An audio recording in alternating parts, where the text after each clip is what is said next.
Sakamoto Days est un manga du Weekly Shonen Jump écrit et illustré par Yuto Suzuki qui a su depuis 2019 captiver son lectorat avec une histoire riche en action et des dessins à couper le souffle. Alors forcément, il a eu droit à son adaptation en anime. Une adaptation qui suscitait beaucoup d'attentes auprès des fans, notamment de par la grande qualité de mise en scène du manga. Mais cet animé a commencé à décevoir les fans dès l'annonce du studio, ainsi que des premiers trailers, qui étaient loin de refléter le dynamisme du manga.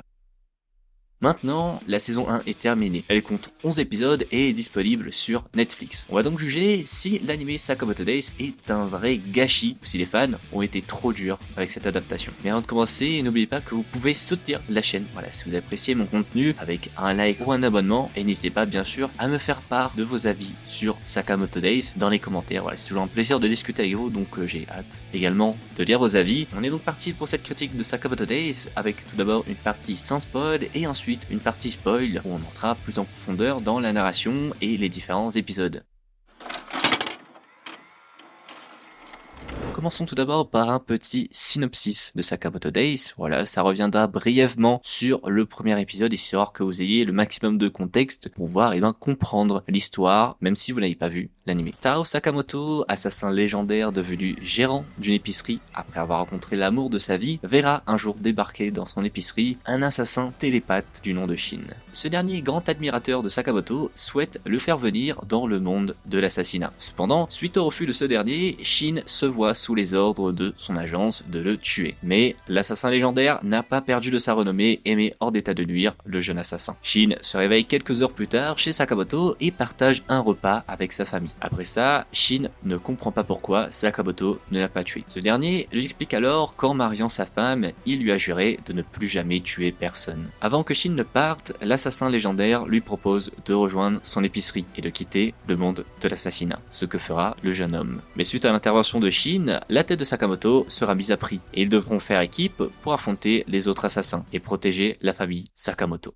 On passe maintenant à la partie sans spoil et il faut bien commencer par quelque chose, alors on va commencer par les points faibles de l'anime. Et je vais pas y aller de main morte parce que je suis pas un fan de Sakamoto, j'ai dû lire une dizaine de chapitres sans être plus transporté, mais je connais des gens qui sont fans du manga et j'ai pu voir leur engouement et surtout des planches et moments du manga juste spectaculaires. Alors je me suis dit que je vais profiter de la sortie de l'anime pour donner une seconde chance à Sakamoto Days. Et ben j'ai été déçu. L'adaptation animée n'est vraiment pas aussi transcendante que le manga. Même si c'est vrai que le début de Sakamoto Days en lui-même, il est pas si transcendant que ça. Mais tu sens qu'il y a des moments où l'animation a été flemmarde. On a clairement des moments d'action qui auraient pu être fantastiques au niveau de la mise en scène et des chorégraphies. Mais non, l'anime ne s'est contenté que de faire le strict minimum et n'arrive même pas à copier le manga. On arrive même à un stade où c'est moins bien que l'œuvre originale. Clairement, il y a un potentiel manqué. L'anime n'arrive pas à sublimer le manga et manque clairement de dynamisme,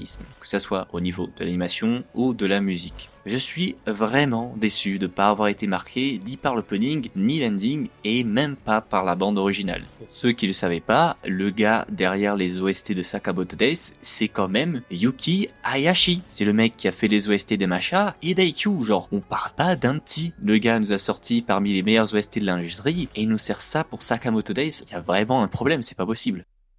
Bon, c'est facile, je l'avoue, de taper comme ça sur l'anime, alors on peut quand même se poser des questions. Qu'est-ce qui a pu mener un manga aussi qualitatif à avoir un anime cool, mais sans plus? Est-ce que c'est dû à un mauvais emploi du temps, des délais trop serrés, de mauvaises conditions de travail? Alors j'ai fait mes recherches, j'ai trouvé qu'un seul post sur Reddit qui a pu parler de ça. On parle là de rumeurs, donc prenez ça vraiment avec des pincettes, c'est vraiment pour essayer d'éclaircir un peu cette situation. Mais c'est vrai que tout de suite ça rend un peu plus cohérent le fait que cette adaptation soit aussi décevante.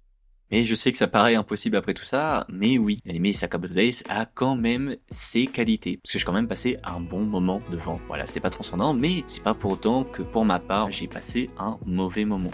On commence par une bonne chose qu'a pu apporter l'anime, c'est assez logique, les seiyuu. Au niveau du casting, j'ai pas de reproches à faire en tant qu'anime only. Les voix leur collent bien, ils arrivent à bien rendre vivant leurs personnages et à les rendre soit attachants, soit menaçants. Et le contraste entre la voix de Sakamoto et son physique est hilarant. Je trouve la famille Sakamoto très attachante. La façon dont nous est montré comment la relation entre Taro et sa femme s'est construite, je trouve ça vraiment adorable et ça fait qu'on s'attache beaucoup à eux. Ajouter à ça, le fait aussi qu'à travers sa famille, d'autres personnages finissent par comprendre pourquoi il a quitté le monde des assassins. C'est une approche vraiment intéressante pour un personnage considéré comme une légende vivante dans son univers, comme le plus fort, mais qui est heureux à travers les choses les plus simples, une famille et un métier calme. Ensuite, on a Shin et Lou, deux personnages qui ne m'ont pas vraiment marqué jusqu'au moins la moitié de la saison. J'ai trouvé vraiment mis à l'écart par rapport aux autres. Ils étaient sympas, hein, mais sans plus. Par contre, à partir de l'épisode 7, on en apprend plus sur le passé de Shin et j'étais beaucoup plus intrigué et attaché au personnage. Et on a aussi sa relation avec Lou qui se construit et ça rend les deux plus attachants. Donc, au final, j'aime bien le duo, même si au début, j'étais assez mitigé. Ensuite, pour les assassins, en commençant par les plus lambda, hein, ils sont pas mal. J'aime bien le fait qu'ils ont une apparence et un type de langage propre à eux pour bien les différencier. Et c'est quelque chose qui se poursuit aussi avec les assassins plus importants dans l'histoire, qui en jettent quand même plus niveau chara design. Donc j'aime bien le fait qu'ils aient chacun ses caractères très prononcés, même si certains correspondent à des tropes d'animés vus et revus, mais il n'en reste pas moins intéressant. Au niveau de l'humour, je le trouve assez générique pour ma part, mais ça n'empêche pas qu'il marche et que je passe un bon moment devant l'animé. J'aime beaucoup surtout le comique de situation avec des moments complètement improbables ou quand les personnages sont en total décalage par rapport à les situations. Et l'humour autour du personnage de Sakamoto, entre son physique et ce qu'il arrive à faire, ça marche grave sur moi, j'avoue.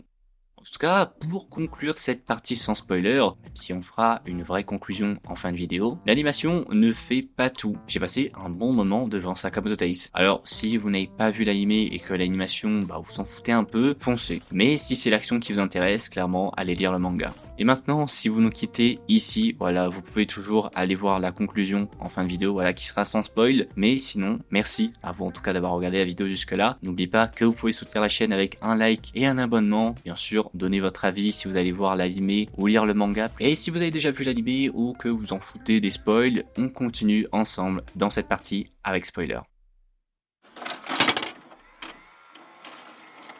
Maintenant, parlons un peu plus du scénario. Et je trouve vraiment que Sakamoto Days a une vibe assez old school, bien animée des années 2000 dans la façon de raconter l'histoire. C'est vraiment sympa qu'on ait des histoires différentes tous les 2 à 3 épisodes, mais en même temps difficile de voir où ça va au début. Et quand j'ai lu le manga, c'est pour ça que j'ai décroché. Parce que c'est pas le fait qu'il y ait plusieurs histoires qui s'enchaînent qui me dérange, mais c'est que faut attendre l'épisode 5 pour qu'on ait une histoire vraiment qui nous accroche. Je trouve vraiment le début de Sakamoto Days plat. Il y a des moments où on découvre les personnages, la relation entre Sakamoto et sa femme qui sont sympas, mais sinon il se passait pas grand chose. Vraiment, l'épisode quand il y a le tournoi de paintball, là j'avais le sentiment de regarder des séries à l'ancienne avec une histoire différente par épisode. Là j'étais toujours pas accroché et on me sert ça, j'avoue, on souffle un peu. Mais après pour parler de l'épisode, j'ai quand même passé un bon moment. L'humour et l'action c'était sympa, indépendamment de l'histoire. Le personnage, je me rappelle plus son nom là avec son piaf, en vrai ça allait, mais j'ai trouvé que le rythme et l'animation faisaient défaut. Et j'ai parlé d'épisode 5, centré sur le combat entre Sakamoto et l'autre gars là, je sais plus les noms, j'ai retenu aucun nom, j'avoue. Cet épisode a su enfin créer de l'attachement pour moi à l'histoire et à la tension. Ça devient bien plus intéressant avec ce moment entre la famille dans le parc qui bascule dans un combat pour les protéger. On voit Sakamoto réellement en action avec cette transformation, il faut le dire, il a un flow de malade mental.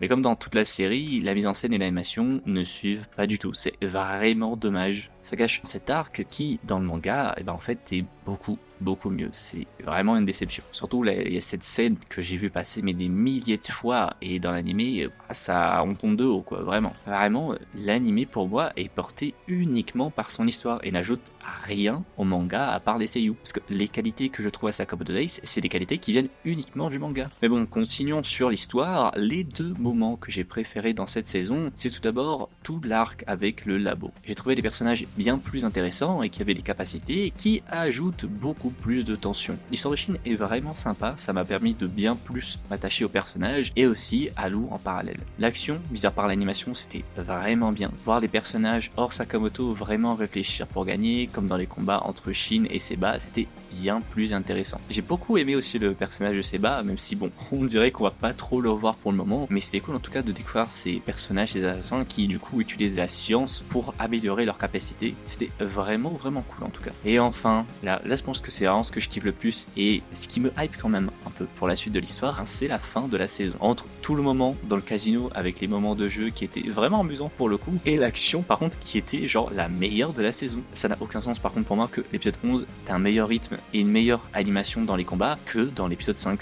Je trouve ça vraiment lunaire. Et bien sûr, la fin de la saison avec X, Slur, il libère 4 assassins extrêmement dangereux en dissimulant ça en assassinat. Et je trouve vraiment la ruse du personnage hyper intéressante et ça donne en tout cas envie d'en apprendre plus sur lui, surtout qu'il dégage une vraie aura, il faut le dire. Hein. Et de l'autre côté, t'as la famille Sakamoto qui veut les trouver en premier pour les arrêter, puisque t'as le gars là, du casino qui leur a donné l'identité de celui qui a mis une prime sur la tête de Sakamoto. Et t'as ça, et en même temps t'as les 4 assassins du coup qui vont les traquer. Et je trouve ça juste dingue, j'ai hâte de voir en tout cas vers quoi ça va mener comme combat, ça reste d'être hyper intéressant. Bien plus, je dois dire que la saison 1, voilà, la saison 1 c'était vraiment, j'ai l'impression, une vraie introduction. Mais bon, la suite en tout cas, je la trouve très hypante. Mais j'ai de gros doutes que l'animation s'améliore parce que vraiment la suite a l'air excellente. Le personnage de Slur est hyper intriguant et ça donne vraiment envie de connaître la suite. Mais l'animation, j'ai pas l'impression que ça a changé. Hein. J'espère en vrai au fond de moi qu'il y a quelque chose qui bouge un peu parce que l'histoire va devenir bien meilleure. Mais si la mise en scène est toujours aussi fade, je sais pas si je vais tenir vraiment.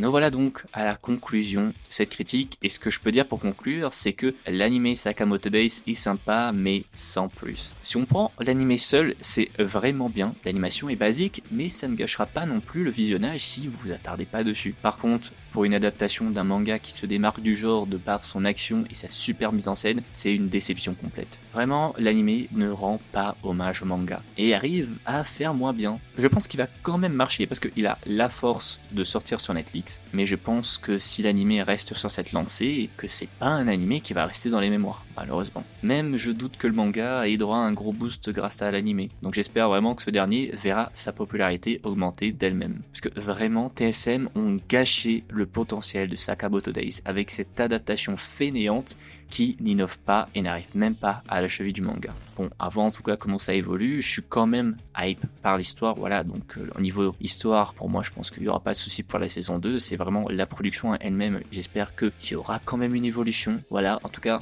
j'ai hâte aussi de lire vos retours, c'était vraiment plaisant en tout cas pour moi de parler d'un autre manga, en tout cas c'était une super vidéo à faire pour moi et j'espère que vous allez aimer ça, je pense que je vais continuer sur cette lancée, voilà, de faire de temps en temps des petites critiques d'animé en fonction des saisons, voilà, je crois qu'on arrive à la saison de printemps 2025, si ce n'est qu'elle n'est déjà commencée et j'ai déjà spot quelques animés, voilà, peut-être qu'on en parlera, à voir en tout cas. Merci à vous d'avoir regardé cette vidéo jusque là. N'oubliez pas que vous pouvez soutenir la chaîne avec un like et un abonnement et bien sûr me faire des retours en commentaire sur la vidéo et sur l'animé. Merci à vous et surtout prenez soin de vos couilles. C'est sûr que la outro va faire bizarre si vous n'avez pas eu le Dadan.